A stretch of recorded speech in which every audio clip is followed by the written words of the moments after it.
Hi everyone, it's Heather with Tropica Exotica, and today I'm going to be talking about lepidolite. So lepidolite is a crystal that has a lavender color. So when it comes to crystals, you know, purple is really not one of those colors that you see really frequently. And so I just thought I would go ahead and show you some examples of some of the purple crystals that are out there, just so you can kind of get a feel for how lepidolite looks compared to some of the other ones.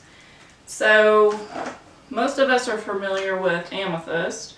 I have a huge amethyst piece here, and I have one here you might be able to see a little bit better. And you'll notice about this one, it's kind of almost see-through, but it has a really deep, rich, dark purple color. Another purple crystal that you might come across is rainbow fluorite. And so you can see that this example has purples and greens in it. And it also is more kind of translucent, that you can kind of see through it. And here's another example of some rainbow fluorite that's really in particular just focused on the purple color. And so rainbow fluorite comes in a whole bunch of different colors, and so this piece in particular is just solid purple, but it is considered rainbow fluorite. But again, also it's purple, but it's kind of see-through.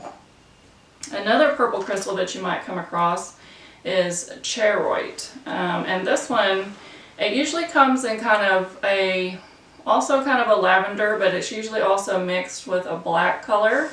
And so that's how you'll be able to tell the difference between this one and the crystal I want to talk about today, which is lepidolite. So lepidolite, there's a few things to know about it. One thing is you'll notice it feels kind of different. It has kind of a almost kind of grainy texture to it.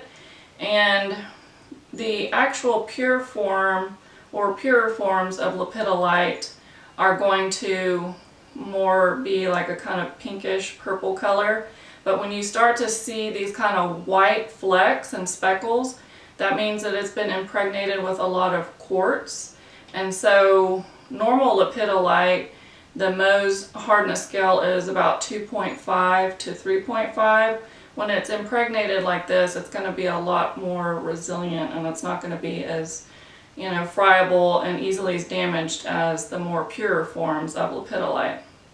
But lepidolite, the name lepidolite is from two Greek words, and basically it stands for scale and stone. And so the scale really refers back to the form of which lepidolite is, and it's actually a mica. So it's in the mica group, and it's actually a silicate. Specifically, it's a phyllosilicate. And so that's kind of a little bit background about just kind of some basic information about lepidolite. Now, lepidolite is mined in countries such as the US, Brazil, Greenland, and Africa. And when we talk about the metaphysical properties of lepidolite, one of the main things that you'll hear people talk about is the fact that it contains lithium.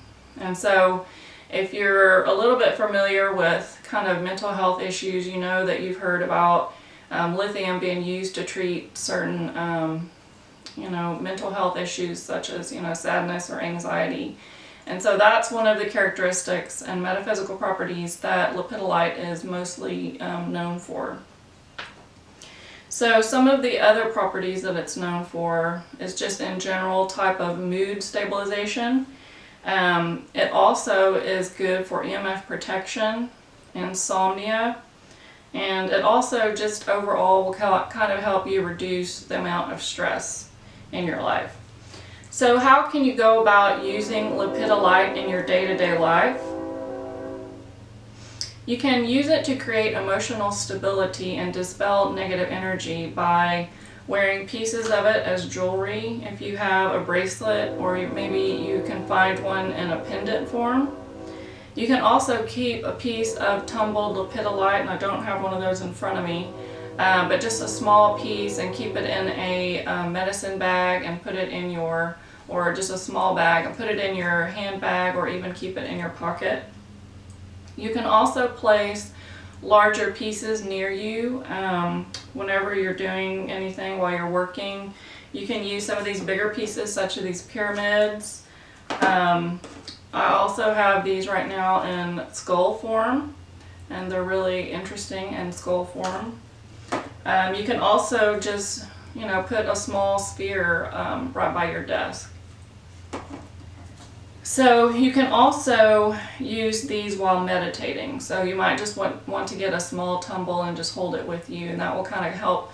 If you start out meditating in the beginning of the day, that will really help you kind of create kind of emotional stability, kind of get your day started on the right foot.